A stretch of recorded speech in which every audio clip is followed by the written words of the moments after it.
แต่ว่ามันมีคนไลฟ์ตลอดสงสัยแมนมีงานยังอันนี้บ่เนี่ยแต่ว่าคนแต่ว่าไลฟ์แท้ได้ป่ะแต่ว่าก็เอาเห็นว่ามันฝุ่นกับค่อนข้างร้ายเนี่ยเขาเจ้ากำลังมีการก่อสร้างกันอยู่นะ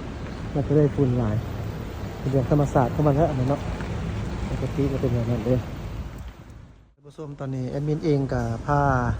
ท่านผู้ชมมาเบิ่งบอลจุดน้องจันตื่มอีกเนาะเสื้อว่าท่านผู้ชมก็ได้คือสิได้เห็นหลายเด้อแหละเพราะว่าเดี๋ยวนี้นี่มียูทูบเบอร์มาใหม่หลายเนาะเฮ็ดคอนเทนต์บางเทื่อก็ซ้ำๆกันถ่ายบอลเดียวซ้ำๆกันอันนี้ก็ต้องขออภัยด้วยเจ้าท่านผู้ชมแอดมินขออภัยเพราะที่ว่าถ้าหากว่ามาบอลเก่าที่มันซ้ำกันอีกแต่ว่ามันก็เป็นของใครของมันสไตล์ของใครของมันเนาะแอดมินก็คือสไตล์ของแอดมินว่าซั่นซะนี่เฮาก็จุดมาแต่เริ่มต้นเนาะสำหรับการเฮ็ดสร้างสร้างพัฒนาสำหรับโครงการอยู่ที่บ้านเฮาฉะนั้นก็จำเป็นต้องได้มาอัปเดตเติมสำหรับผู้ที่ยังบ่ทันได้เบิ่งเนาะฉะนั้นก็ให้เบิ่งเติมนี่คือว่าเป็นคอนโดมิเนียมที่เกิดขึ้นหลังตลาดพักซันตอนนี้เพิ่นก่อขึ้นมาที่ว่าเฉพาะตึกตัวต่ำนี่แล้วเนาะความหมายแล้วมันโครงสร้างหั่นน่ะแล้วเนาะทั้งหมดมี9ชั้นส่วนว่าโครงการตึกสูงๆมันอยู่เบื้องหลังทั้งข้างไปหั่นอีกเนาะที่เพิ่นอ้อมหัวกำแพงสูงๆไว้หั่นมันจะเป็นตึกสูงอีเดียนั่นนะสูงแบบทันสมัยแท้ๆได้แหละฉะนั้นเพิ่นยังบ่ทันเฮ็ดเทื่อแต่ว่าอ้อมเบิดละคาดว่าก็น่าจะเฮ็ดก็คือสิบ่โดนเด้อที่ตามเบิ่งนี่นะเนาะส่วนว่านี่แม่นรถเจาะเสาเข็มเนาะอาจจะมีการขยายยังตื่มบ่นี่เฮาก็บ่ฮู้ส่วนว่าอยู่จุดนี้ก็แม่นเป็นบนจุดที่เป็นของบริษัทเป็นไอ้น้องกรรมกรวิชาการเขาเจ้าอยู่เนาะเฮ็ดเป็นใหญ่เลยแหละเจ้าท่านผู้ชมเป็นของการใหญ่เลยเนาะเป็นออฟฟิศของการเป็นออฟฟิศของการที่ค่อนข้างว่าใหญ่เลยก็หมายความว่าเพิ่นยังสิหลายอย่างอยู่หลายปีว่าซั่นซะก็สิประมาณนั้นเนาะเจ้าท่านผู้ชมเดี๋ยวเฮาก็ไปอัปเดตเรื่องวันอื่นเติมอีก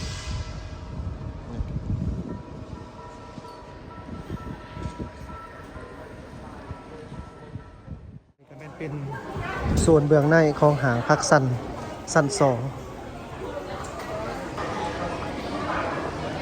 รู้สึกว่ามื้อนี้คนร้ายเป็นพิเศษ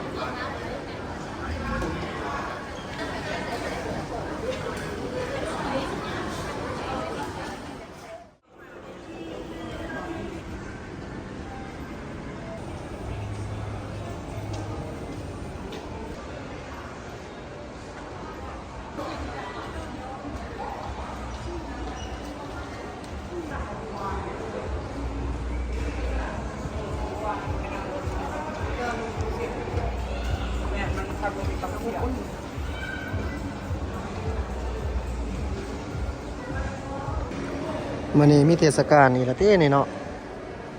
ตามที่เราเห็นนี่แม่นมีการโฆษณาขายรถไฟฟ้าในส่วนใหญ่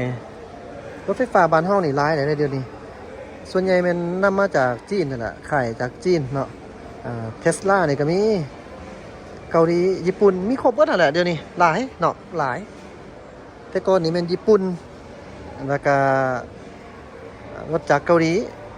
แต่ว่าเดี๋ยวนี้นี่ห้วยมากเกือบเบิดแล้วทั้งยุโรปทั้งอาเซียนเฮา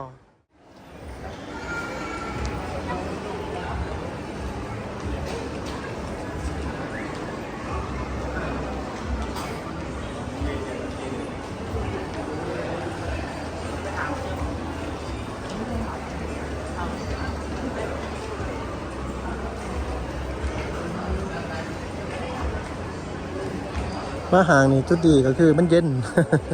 แต่อยู่บ้านอยู่เฮือนไรก็มาเที่ยวห่างก็ถือว่าประหยัดค่าไฟไปอีกเนาะแต่ว่ามาห่างก็เย็นแบบนึงอยากมีแนวใจที่กันเด้เอาไว้มาดาล่าเลยเนาะความหมายก็คือเขาเห็นเองเขาอยากใจเองครับเนาะกับวิภัยบังคับเขาดอกประมาณนั้นเจ้าประมาณนั้น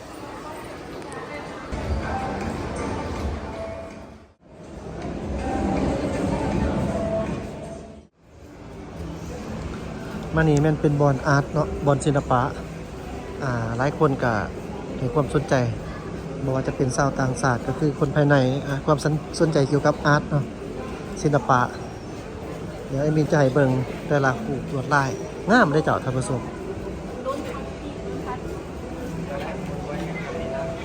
นี่ที่ว่าเป็นการแต้มภาพระบายโดยสีน้ำเนาะเจ้า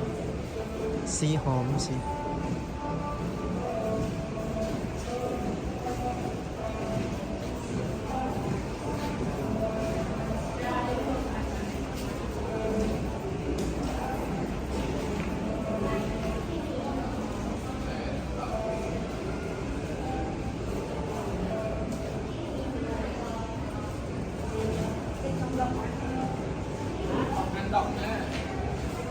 มดประโยชน์มีประโยชน์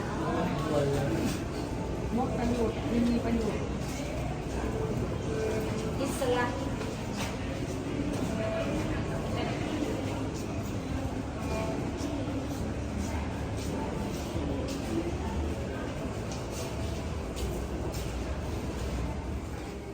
ภาพงามอยู่นี่แมนซีมือของน้องๆคนลาวเฮานี่แหละเด้อเจ้าเขาเจ้าได้แบบว่าแต้มรูปแล้วส่งเข้าประกวดแล้วก็รับรางวัลอยังประมาณนี้คือผู้นี้ซื้อมิสเตอร์นิวงศ์เซ็งแสงสากุลเนาะความพยายามสมดุลของความแตกต่างหนึ่งประมาณนี้เนาะ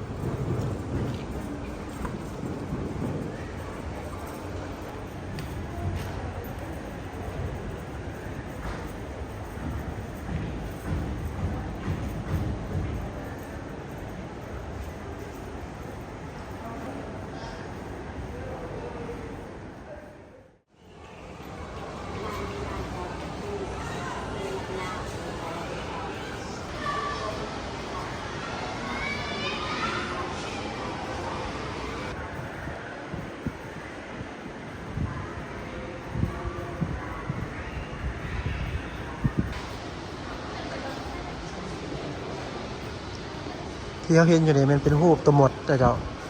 ตัวหมดแต่ว่าเป็นการวาดสีวาดภาพสไตล์ลีลาของนักดีไซน์ของนักแต้มเนาะหรือว่านักเขาห้องว่าอย่างก็สินนี่แหละประมาณนั้นไอ้เป็นบุจือมื้อนี้ยอมพามาคนหลายก็หลายทุกมื้อแหละเฮาบ่ได้มาเองซื่อๆก็หลายสำบานเฮานี่แหละเนาะได้ก็ดีเนาะเพราะว่า